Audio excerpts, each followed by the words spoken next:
Hello everyone, your fan favourite Isobel Chilman here. Just a quick message before the podcast starts because I forgot to mention it whilst we were recording, but something very exciting is happening on May 12th. No, it is not Eurovision. It is Nil Point, a Eurovision screening taking place in the Amersham Arms in New Cross in London. As with last year, the wonderful Portia Nefries is going to be hosting a Eurovision night at the Amersham Arms in New Cross, co-hosted by yours truly. There'll be no Roland this year because he sucks and moved to America. Tickets are £5 if you buy them in advance. You can get them on Eventbrite. Just search for Nil Point, or as it is spelt, Nil Point. If you're rough like me. There's going to be score sheets, prizes, drag queens, key changes, costume changes, and of course lots and lots of songs. It's going to be great fun. Hopefully we'll see you there. Buy your tickets now. Thanks.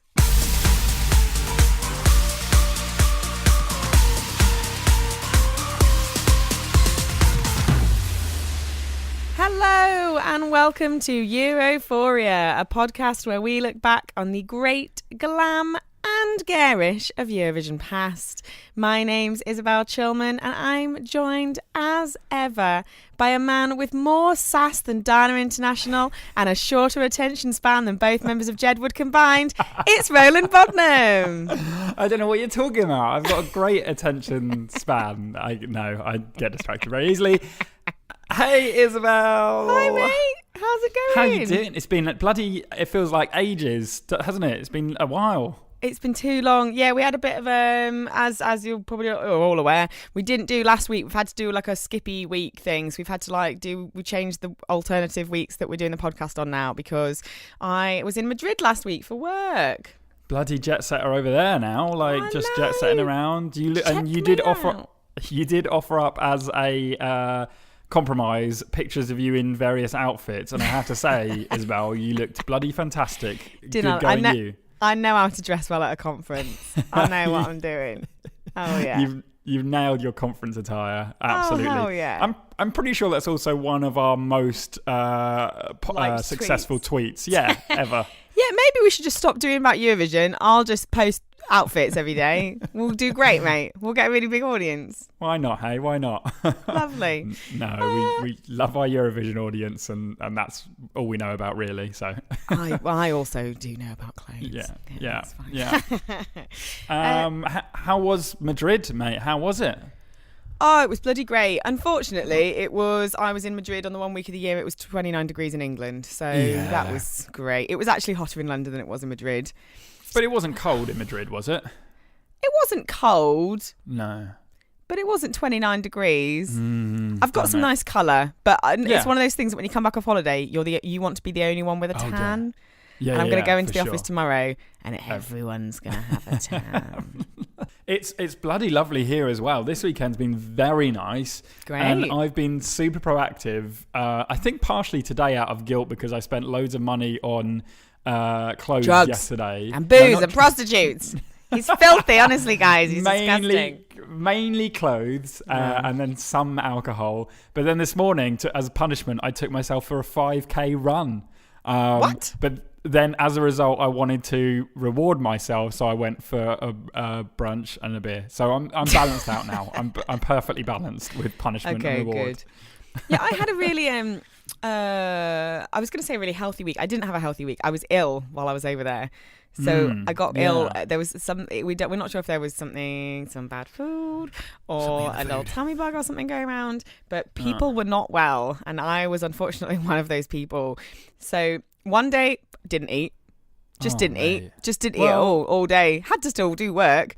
Just didn't eat though. Oh God, yeah. That's terrible. And then didn't have much of an appetite for the rest of the week and didn't feel great. So by the time it got to the fun bit of the weekend, because I stayed a couple of days with some friends, just decided not to drink.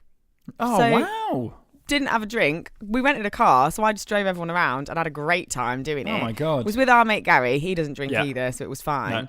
So it was actually it was easier because he doesn't drink.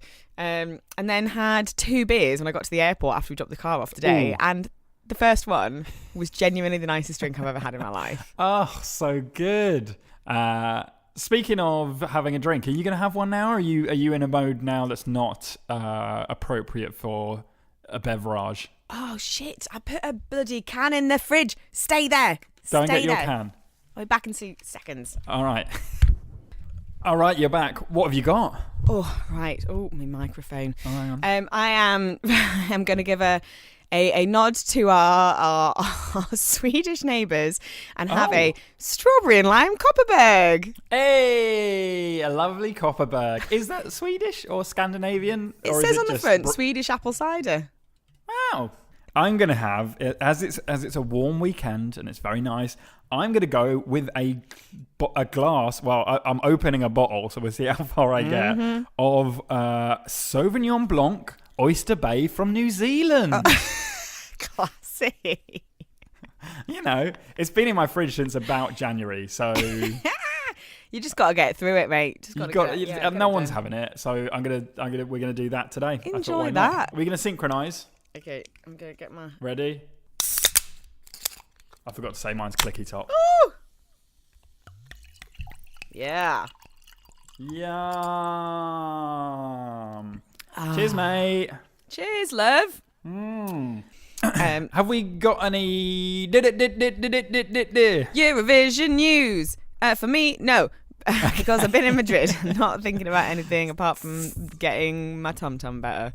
Yeah. Oh, well, I'm glad that it is. So, Thanks. as you know, we kind of avoid just like updating you on what's going on in the run-up to the contest with specific blah, blah, blah, blah, blah. You all know more than we do, probably. Yeah, there's lots going on there, and it's hard to keep up with. But I do like these sort of stories, and I found a story that is... the title is from HuffPost, and the headline... It says, Little Mercy, who inspired Madame Monsieur's song for Eurovision, has been found. Now, I don't know, Isobel, do you know much about Madame Monsieur's song from France? I don't. I know. I've seen them on an interview with Roland. Yes. And they look like a pair of sort of A-level drama teachers in their sort of all-black polo turtlenecks. But their song is actually about...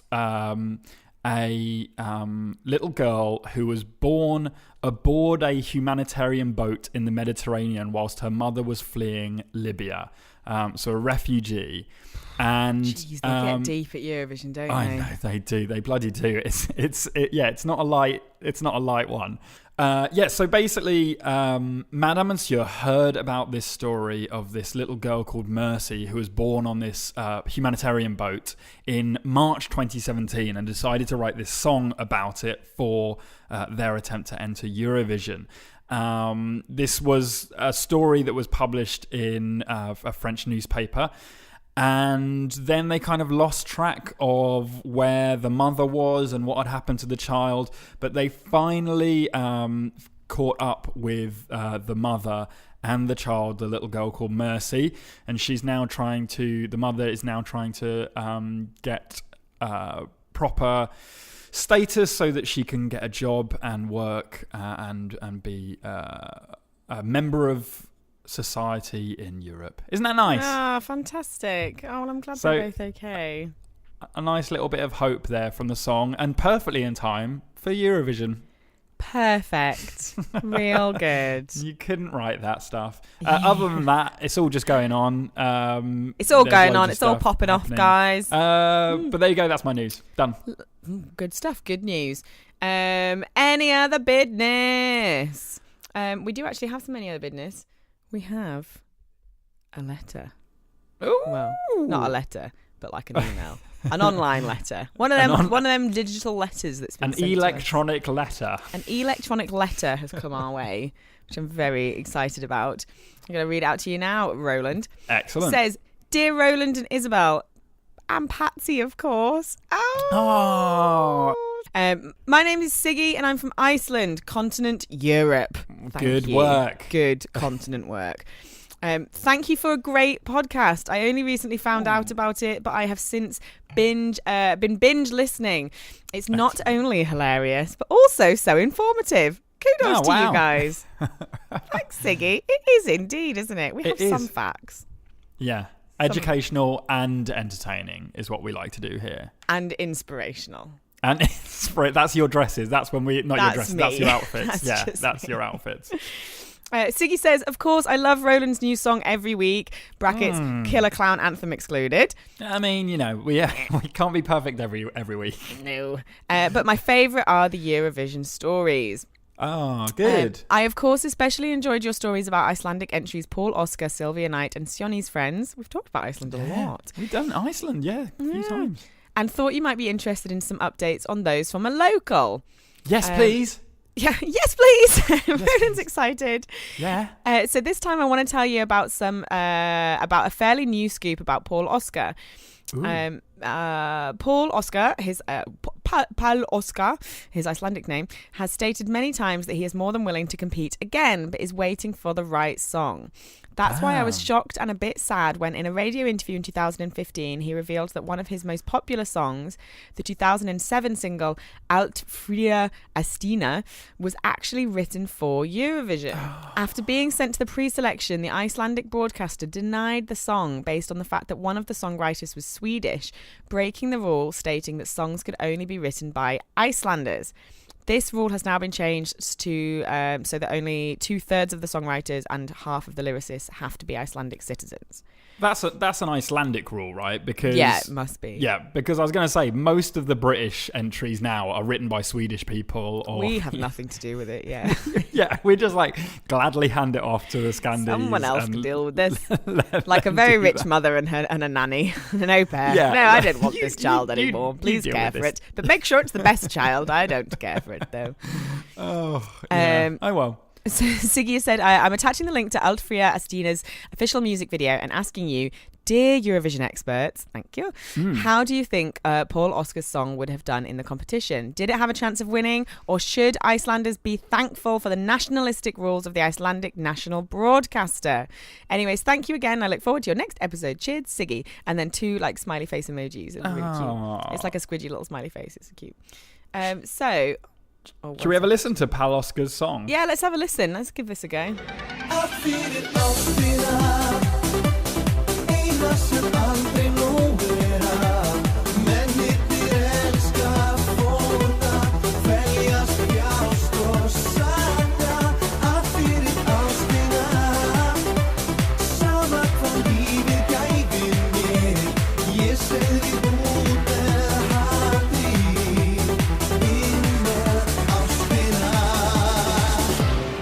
Wow, that is... When was Paul Oscar's first entry into Eurovision? 97.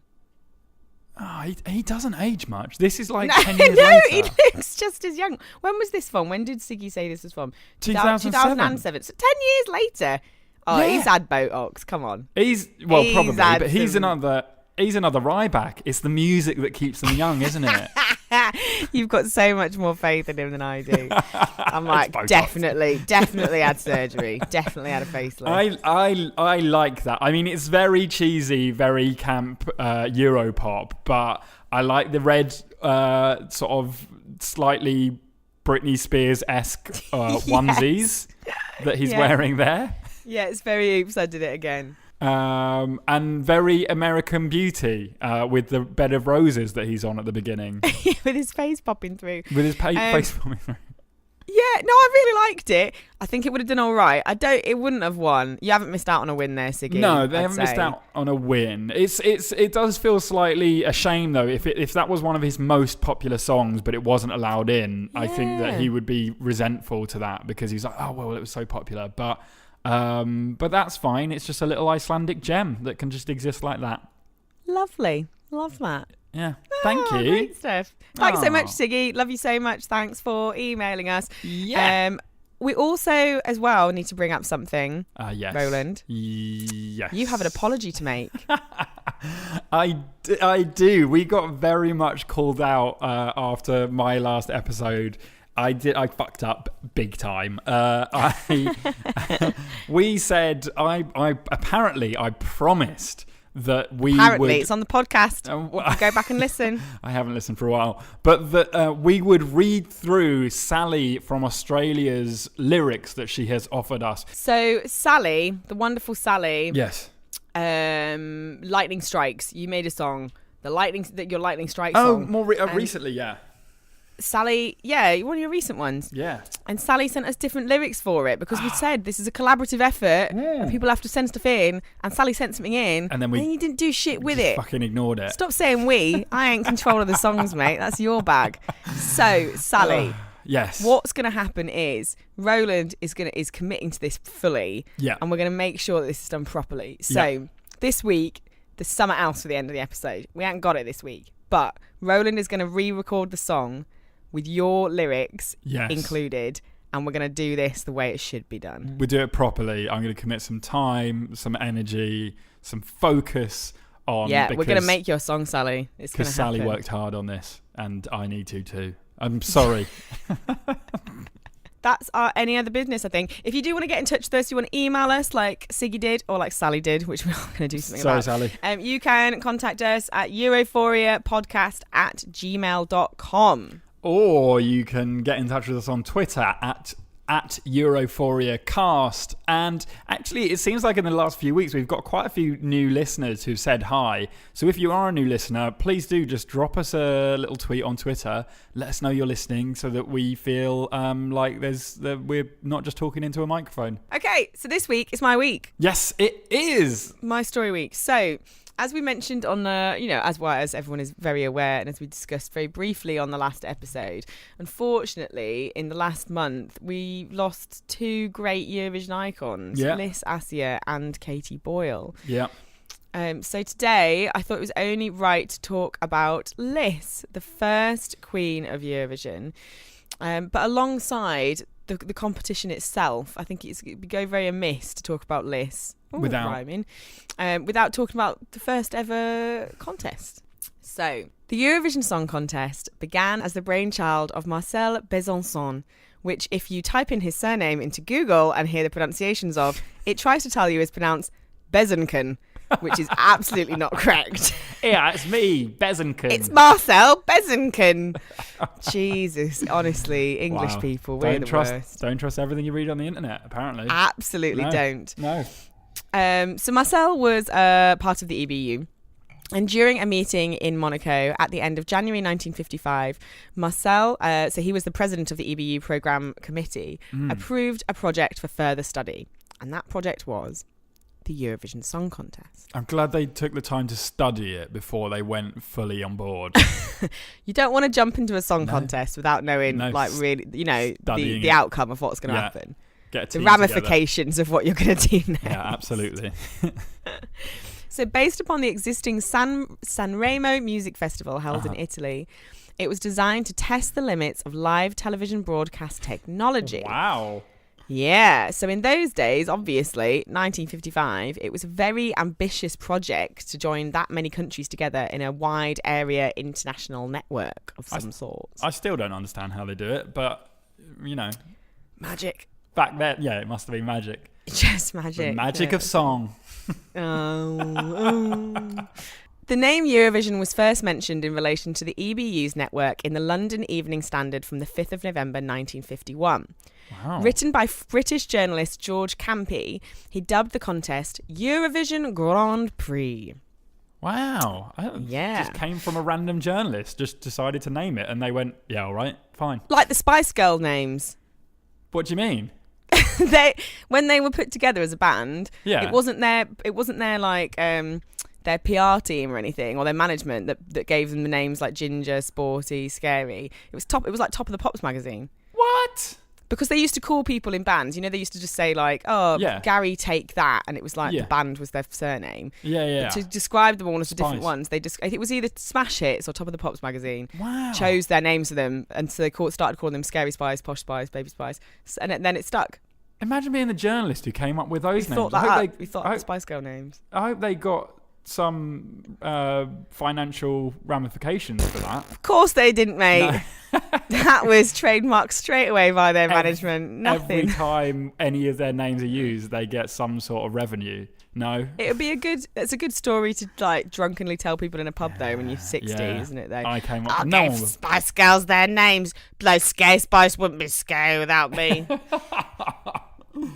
Wow, I didn't even know that. Thanks, Isobel, for your Spice Girls information. Pop facts. Done. The Eurovision network used to carry many news and sports programmes internationally, among other specialised events organised by the EBU. However, the song contest is by far the most high profile of these programmes, and has long since become synonymous with the name Eurovision. Yes. Yeah, nothing else can be Eurovision. No, I mean, this has been going on for, 60-something years now, and it's clearly the best. By far. It's the best of anything. The best of everything. So, it's the best of all things. Yeah, absolutely. The first ever contest took place in Lugano, Switzerland, at the Teatro Cursal on the 24th of May, 1956. Primarily a radio show to start off with, only some cameras were taping the contest for the few Europeans who had a television set at the time. Wow. Lohengrin Filippolo hosted the programme, which lasted a measly 1 hour and 40 minutes. Whoa. Can you imagine? You wouldn't get... There's not nearly enough time to get drunk over the... Well, there is, but still, as drunk as we do now. Absolutely not. 1 hour and 40, Christ. Imagine if they tried to bring it back down to that. Oh, there'd be uproar. Riots in the streets. There would absolutely be riots. And Jon would never allow that. That would... No. The longer the better, I say. Not our Jon, never. The 7 participating countries each submitted 2 entries. So, the songs of the contest were not to exceed 3.5 minutes. Whoa. Cut that down. Yeah. And the performers were accompanied by a 24-musician orchestra, which was led by Fernando Paggi, along with 4 guest conductors, which came from Belgium, France, Luxembourg and Italy. Ooh. Some other slightly different rules to the contest back in 1956.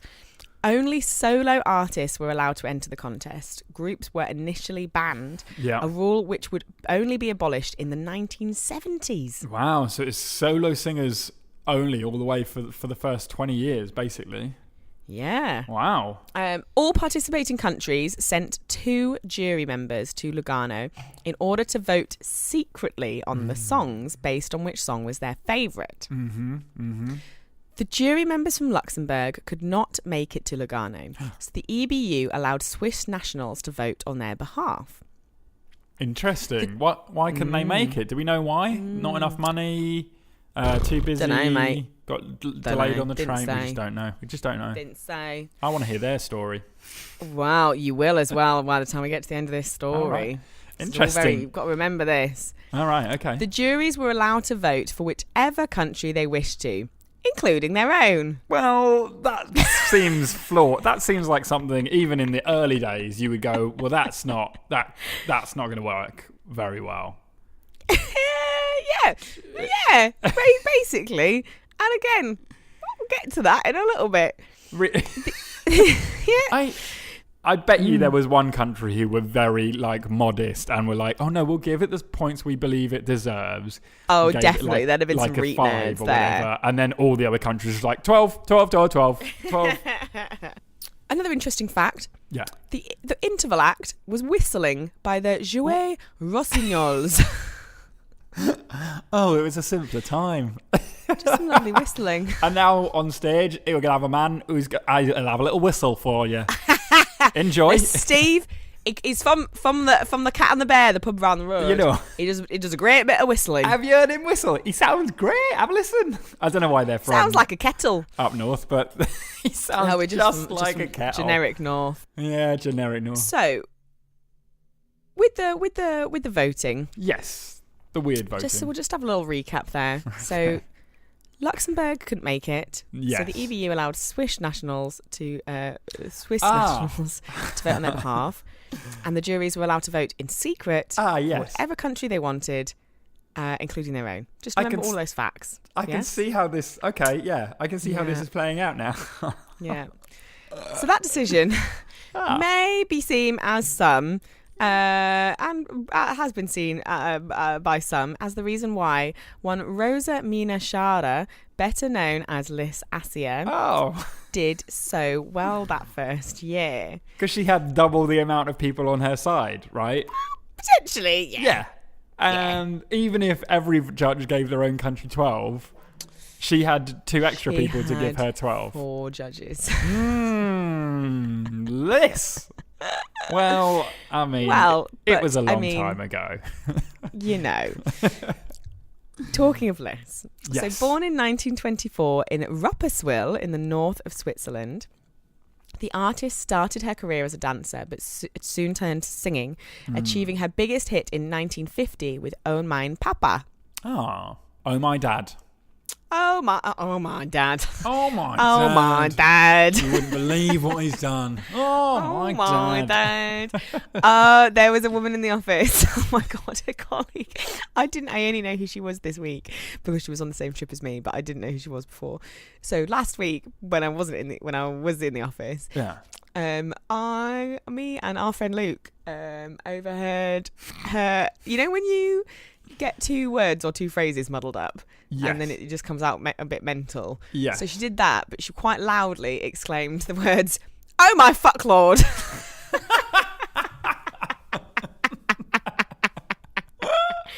I burst out laughing. She I almost burst out laughing, and she looked over and clocked me and had a little smile on her face, like, oh, I did a silly thing. Managed to keep it together, and then Luke jabbered me saying, "Did she just say, oh my fuck lord?" And I was done then. Gone. Yeah. Absolutely that's gone. It. I've been saying it all week. So, during Lys's long and successful career, she performed for Queen Elizabeth II, the Egyptian King Farouk. Whoa. I don't even know who he is, but it sounds great. Yeah. And Ava Peron. Whoa. Madonna. That's Madonna. She's just... Wow, God. I know. She was also involved with many charitable events all over the world and starred in some roles as an actress too, but she is mostly remembered for winning the very first Eurovision Song Contest. And she really owned that, didn't she? Like we said in the episode, the last episode, she was going to Eurovision national finals and Eurovision Song Contest. Oh yeah, mate, we're going to get into that. Yeah, the last few years. It's amazing. Oh yeah. So she performed in 1956. She performed in the contest, which obviously 2 Swiss entries in that first contest added the rest of the contestants. The winner being the second one, titled Refrain. So yeah, we're going to have a little listen to her winning song, Refrain. Refrain, couleur du ciel, parfum de mes 20 ans. Jardin plein de soleil où je courais enfant. Partout je t'ai cherché, mon amoureux lointain. Isn't it lovely? That's really lovely. I see what you said about the television stuff being fairly basic. When they wanted to show the orchestra, it was just... We'll just turn the camera around to see the orchestra now. Like, compared to what it is now, it's very, very, very basic indeed. That was a lovely song. What a lovely... Wasn't it great? It sounds like it should be in, like, Lady and the Tramp. Oh, yeah. Something like that. It's very kind of European, like in the summer on a little croisette, just having a nice cup of coffee or something, or a nice wine in the sun. Like, it's beautiful. Sorry, I've got to move a carrier bag. Yeah, it's lovely.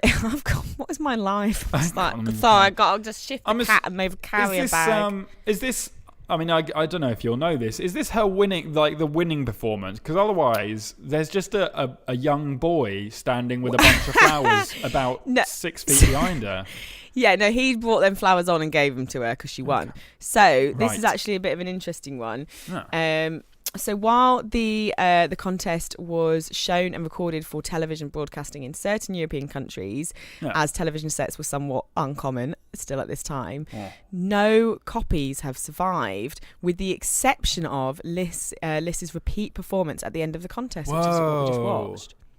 You can't watch the rest of that contest. So we just don't know what the other performances were like. No, gone forever. So it's one of only 2 contests to not have survived completely, along with the 1964 contest, of which the tapes were destroyed in a fire. God damn it. I thought you were going to say like the 1997 one, which Dave accidentally deleted off the hard drive. Dave. Damn it, Dave. Oh, bloody hell, Dave. But the one got lost in a fire. Oh, God. What a nightmare. Yeah, I know, right? But Lys is the only Swiss contestant. Another fun fact. You love my fun facts. Lys is the only Swiss contestant to have ever won the Eurovision Song Contest, as Switzerland's other winner, Celine Dion, is French-Canadian. Yeah, of course. There you go. She stands alone in that respect as well, holding all the records for Switzerland. Celine stands alone on a lot of aspects. Oh my God, yeah, legend, she absolutely does. Yeah, bloody she does. The scores of the voting have never been made public, Oh. leaving room for lots of speculation. The mystery continues. Mm-hmm. Damn It does. I mean, 2 + 2 doesn't equal 5. Yeah. I've just got. That's Sorry, true. it's wonderful and it's a well-deserved winner. I don't know what the other one sounded like. We just don't but know. if you We played just me don't that, know. I'd be like, yeah, that should win. That's great. for That's sure. a great song. It's beautiful. Absolutely, She's got yeah. a beautiful voice. Yeah. But you know, And she was also a like an honourable queen of Eurovision throughout her whole life. Like if she absolutely she removing carried nothing out from that her. role of first winner very, very well. for sure. She is a well-deserved winner. Yeah. But obviously, We just due don't to know. the Swiss jury voting on behalf of Luxembourg, We just claims were raised that the Swiss entry won as a result of these procedures. Yeah. Well. Well, Well. what are you gonna do? We just don't know. We just don't know. They might have been very fair and very honourable. We just don't know. You never know. You never know. You never know. No. Although, you do know, but you never know. You never You know. just never know. Oh God, everyone's gonna hate me. Some claim she won for cheating. No, it's She fine. didn't. She was well-deserved winner. Bloody She great. Although attempts to reconstruct the voting over the past 5 decades to get rid of stuff like this has not fully still led to any truly reliable voting outcomes, this voting system was never repeated. So from the 2nd edition of the contest onwards, the voting is fully visible. Right, yeah. Excludes the jury's own competing country from their voting That and makes includes individual jury members from each country. So it's a lot clearer than it was I that mean, first you year. know, you're always going to have little, things that you want to iron out along the way. But that seemed like a fairly obvious one from the start. Yeah, don't make it secret and don't let them vote for their own country. Yeah. And then have lots of people from one country doing the voting. Yeah. Absolutely madness. Yeah. real great. Like, who knew? I bet they had no idea that in 60 something years time 2 people will be discussing it on a podcast, so I'm sure they didn't give a shit. Bless him. Bless him. Bless them. As we're all aware, winning is always fun. And having enjoyed the experience a lot, Lys came back to the competition on 2 further occasions. Oh, wow. In 1957, trying unsuccessfully to repeat her early success with the same team from the year before. Yeah. And again in 1958 with the distinctive Giorgio, which finished in 2nd place. Strong. And actually, 2nd place in 1958, she did... I'm pretty sure I'm correct on this. I didn't double check it. That she did one better than Volare. Wow. That didn't win, did it? No, it didn't. It was like the most successful Eurovision song Yeah. outside of the Eurovision Song Contest, but it didn't win. There you go. Regardless of these losses, Lys remained a loyal supporter of the Eurovision Song Contest, being a guest of honour at the contest's 30th anniversary celebrations in Gothenburg. And in 2003, she addressed millions of viewers via a satellite link from Cyprus, wishing the contestants the best of luck ahead of the grand final in Riga. Lys. Being asked by presenter Maria N., who had won Eurovision the year before, how she looked back at the 1956 contest, she spoke the legendary words, "It was fun. I won." It was fun. I won. That's all you need. That Absolutely nailed it. it says so much in so few words, and we all know exactly what it felt like now. It was fun. It was fun because she won. She Hell won. yeah, Lys. In 2005, Lys performed during the 50th anniversary of the Eurovision Song Contest. In 2008, she started the voting in Belgrade. And in 2009, as I'm sure many fans will no doubt fondly remember, Lys gave a performance of her winning song refrain in the Euro Club in Moscow. Yeah, my God, can you imagine like singing a song and then 54 years later doing that same performance? That's incredible. I know, right? Yeah. Mind-blowing. Bloody hell. Lys. Lys loved to perform. She always loved to perform, and she loved to perform in regards to Eurovision. Yeah. And she once said, "Singing gives me back the joy of life." Oh, it is. It's like Alexander Rybak and Paul Oscar. It gives her life. In 2011, Lys decided it would be time for her to return to the stage of the Eurovision Song Contest as a contestant. Whoa! Yeah. Wow. Plot twist.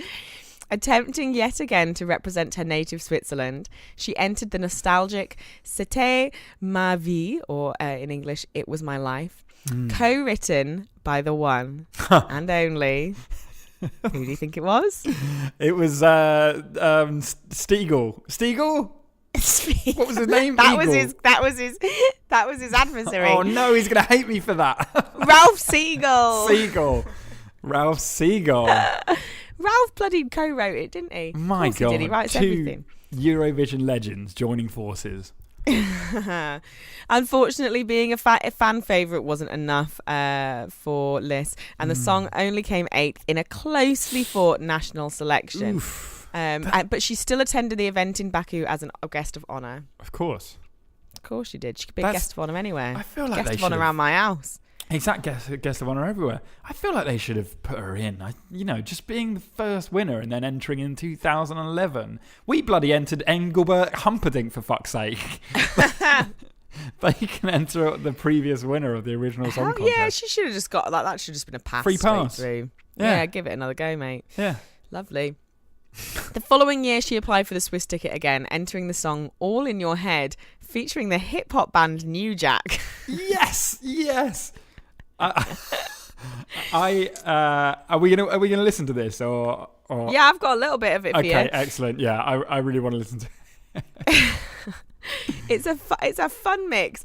This hasn't got the bit. There is a bit that's like at the beginning that's a talky bit between the two. Oh God. Which I would recommend you listen to at some point anyway. Okay. It's pretty bloody funny. All right, here we go. This is some of the actual song. And it's all in your head. Everything's in your mind. All in your head. So listen to what you find.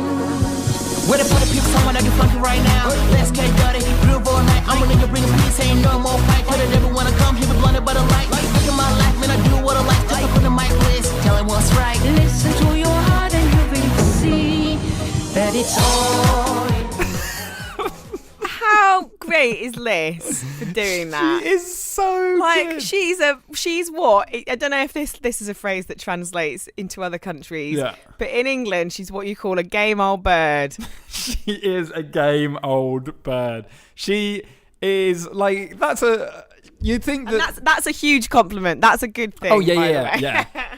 You'd think that they would this rap group would kind of tone it down for her, maybe do a little bit slower rap. Occasionally rappers do a slow rap or whatever.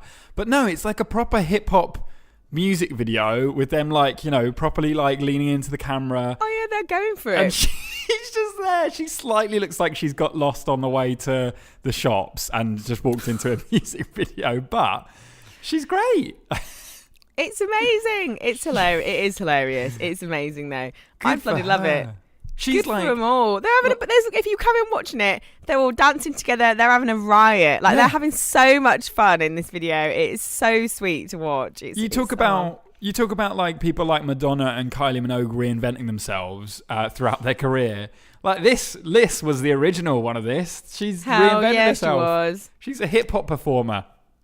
Yeah, man. Unfortunately, it didn't reach the Swiss national final for the 2013 contest, so she didn't make it through. She's trying everything. She's not giving it a good go. Yeah. Oh, there you go. Next year, you say she's trying everything. No. The next year, there were rumours of Lys representing San Marino. Whoa! She should have done. She should have.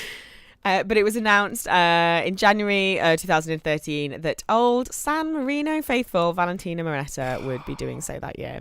Give someone else a chance, Valentina. She got signed to that 3-year contract, didn't she? She did, yeah. There was no way out of it. No way out.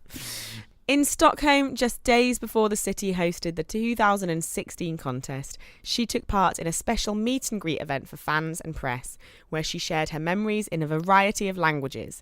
She was fluent in at least 6. Incredible. During her life, Lys was married twice.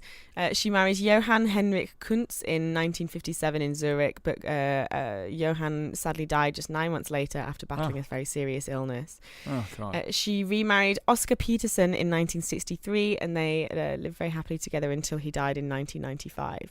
Wow. In her last years, Lys lived on Zurich's Gold Coast fighting health problems. She was quoted as saying, "Life is too short to spend on unimportant things. Unfortunately, one notices this, but usually only in retrospect. My life was very happy. We should never be jealous of other people's happiness." Lys, sadly, as we all know, passed away on the 24th of March 2018 at Zurich's Zollikoberg Hospital, having recently turned 94. Despite being gone, Lys's memory and iconic status, I feel, will forever live on alongside the Eurovision Song Contest. She is the spirit of Eurovision, isn't she? She truly is. Like, she's all types of music, all types of people.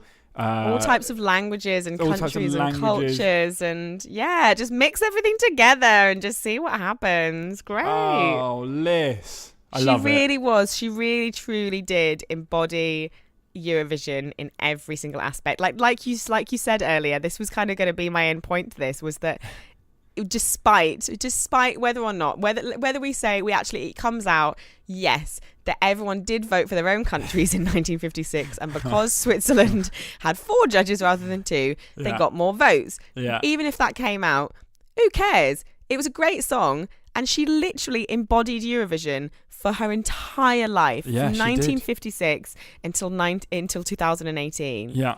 She was such a wonderful, torchbearer for the Eurovision Song Contest all around the world. So I say, fucking who cares, mate? She was the best winner we could have had. Well, thanks for that, Isobel. You're very welcome. It's your song. It's song time. Song time. So, Isobel. I'm wearing a jumper. I've got really stuffy. I need to take my jumper off. Well, I would do that because something very exciting is about to happen. And let's peel back the curtain a little bit, because earlier on this week I sent you a feverish text message because something that we have been trying to make happen for a year and coming up to 5 months now, since we started this podcast. Each week we desperately asked any one of you to send us a Eurovision song, and each week we sadly had to end up listening to one of mine because one was not sent in. But at long last, Isobel, we have had an email, and I was so excited because not only was this an email when I saw it come in on my phone, but I saw it had an attachment, and the subject line was my Eurovision entry. Oh my God. So I'm going to read you this email first, and then we can build up to it. Okay. This begins, "Hi, Roland and Isobel. I recently discovered the podcast digging into the conspiracy theory about Franco rigging the contest. I'm still working through the archives, but I adore it. The facts are amazing, and I dance to the songs while doing the dishes. Anyway, I thought this would be as good a place as any to quarantine this Eurovision song I wrote for some friends who were putting together an audio drama in 2014. Oh my God. The scene was a TV show watched by the protagonists, which had the end cut off to broadcast the Eurovision Song Contest, won by 2 sexy twins from Ukipia. One of whom the protagonist had slept with once. The song starts off as a sad ballad as the viewers feel depression, but then fire comes out of the stage and the donk kicks in.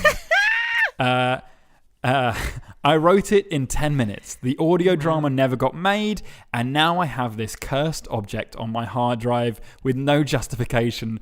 Perhaps you can find some value in it. Hol. So, Hol, we are incredibly honoured that you decided to bless us with this song.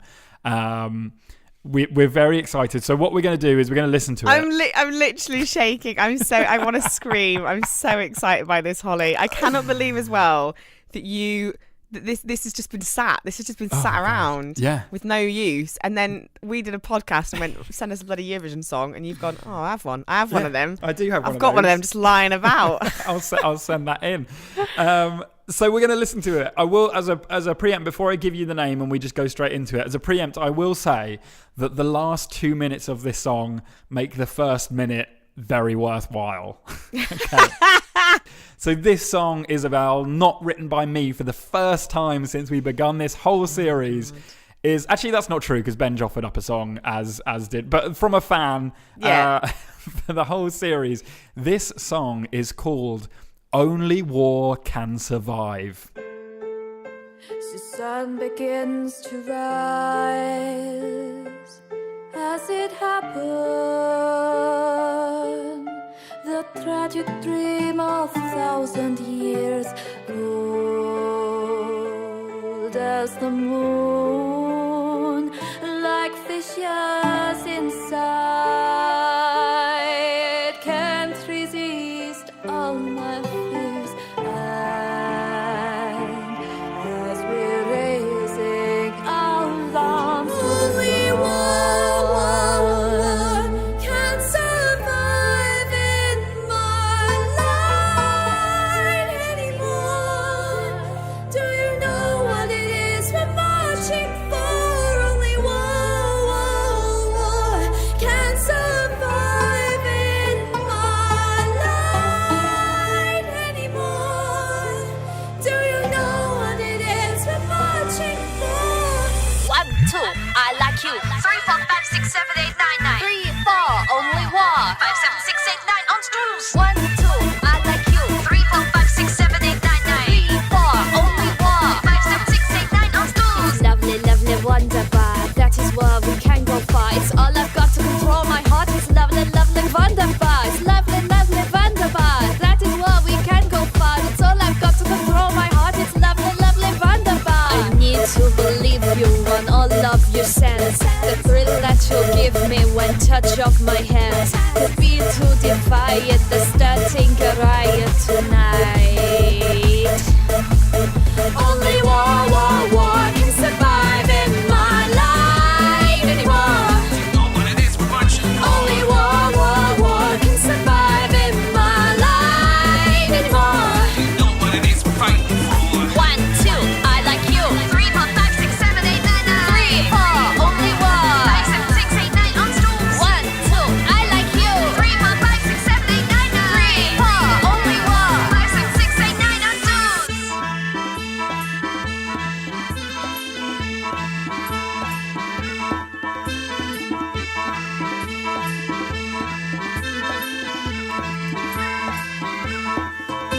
When I look at her, she gives me a big surprise, cause I'm sucked in deep by the color of her eyes. Like a meteor, I can always feel the flame. Didn't know the meaning of her name. And war can survive my light. I mean, when I'm on the mic, you know all the girls, but they are better gonna travel the world like the professor. 1, 2, I like you. 3, 4, 5, 6, 7, 8, 9, 9. 3, 4, only war. 5, 6, 7, 8, 9 on stools. 1, 2, I like you. 3, 4, 5, 6, 7, 8, 9, 9. 3, 4, only war. 5, 6, 7, 8, 9 on stools.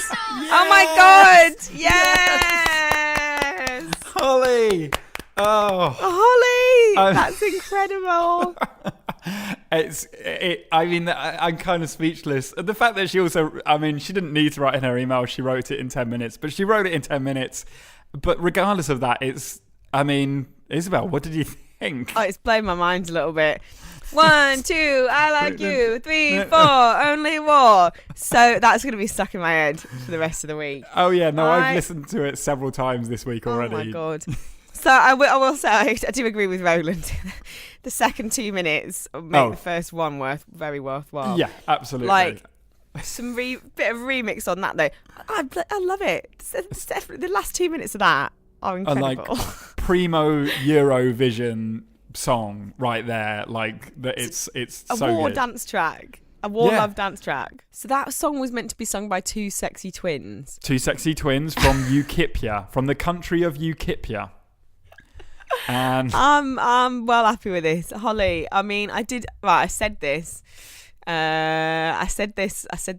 probably over a year ago. Yeah. That the first person to send one in immediately gonna get bloody dues. Yeah, no, I think I forgot dues that we were even points, scoring mate. this. But Holly, as you are the first person, and not even just because you're the first person, really. No, that was a cracker. That we waited a long time, and I would say that is well worth the wait. Oh my God, so worth it. That's made me so happy. I'm smiling so much. That made me so happy, Holly. Like you've really genuinely, I've been in Madrid for a week and you've made my week. Like that has really. Thanks. Even with a rap in it, Isobel. Oh my God, even with a rap, the rap could probably go. But hilarious. Yeah, like so that good. made me laugh a lot. That's So great. good. I love it. Yeah. Love it. Oh, Fantastic. So exciting. Thank you, Holly. Should we end on a high then? End on that. Yeah, let's end on a high. We'll end on Holly. So we'll be back again in a couple of weeks' time. We are also going to be recording a mini-foria soon, so we are going to do our reviews with some special guests on there, hopefully as well, of the upcoming Eurovision entries. Because that's the cat's soon. back again. Oh, hello. She's back. And we are. I was going to say something else and I've forgotten. No, so we're going to do a mini-foria at some point soon. Roland's going to be doing the next episode, and we're going to do Sally's song soon as well. Yes, and maybe it'd be I promised. good to have if we can bring that all back in with like the ideas that we've got. I feel like I don't really know where we're at with the song right now. To have something of reasonable completion before Eurovision happens, so that we have some sort of landmark or something like that. Yeah, maybe we've just got something to compare the other songs to. Yeah. So we can say if yours was better or worse on the night. Oh God, that's the pressure's on now. Jeez. Thank you so much for listening, everyone. Holly, thank you for sending us that glorious song. Siggy, thank you for emailing us. Everyone else, thank you so much for being wonderful, beautiful humans and listening and tweeting us and just being really great. We love you so much, and we'll speak to you in a couple of weeks. Love you. Bye. Bye.